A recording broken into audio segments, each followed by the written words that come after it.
Police used tear gas and live bullets to disperse crowds just outside the capital Khartoum. The military has shared power with civilians in a transitional government since 2019, but they still disagree on the way forward. Heather Morgan has this report from Khartoum. A recitation of the national anthem before the chant. On Thursday, tens of thousands took to the streets in Sudan's capital Khartoum and other cities to mark 57 years since the country's first revolution against military rule. But that's not the only reason these people came out. I came here for one reason, not part of any group, but against military rule, against the former ruling party. I came here to show that we want a civilian government. I came here to support a democratic civilian transition. We want all the military away from power. The demonstrations were called by the Forces of Freedom and Change Coalition. That's the coalition that signed a power-sharing agreement with the military in 2019 following the ousting of longtime President Omar al-Bashir. It led to the formation of a transitional government with the executive power given to civilians. They pledged to improve the economy and rebuild state institutions. 2 years on, some say many of the goals of the revolution haven't been achieved.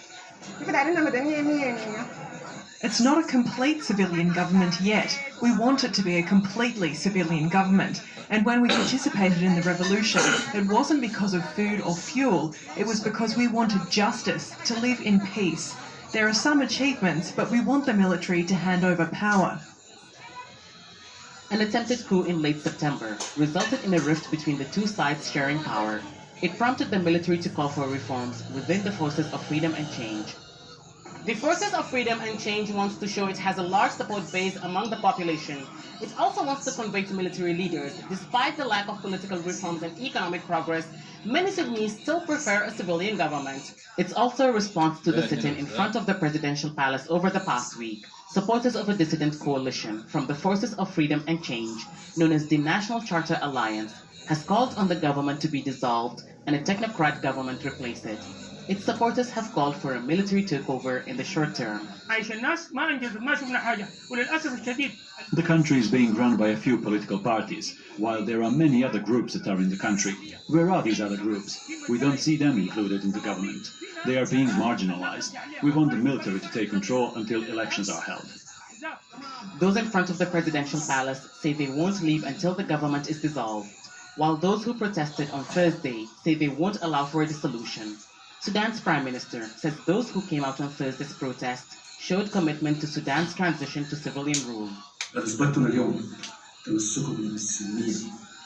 Today you've proven your commitment to peacefulness and the path of freedom, democracy and civilian transition. The people have given their voice and passed their message that there will be no backing down from the revolution. He has called for dialogue, but each side is waiting for the other to compromise. While Sudan's transition to democracy remains fragile, caught between them. Heather Morgan, Al Jazeera, Khartoum.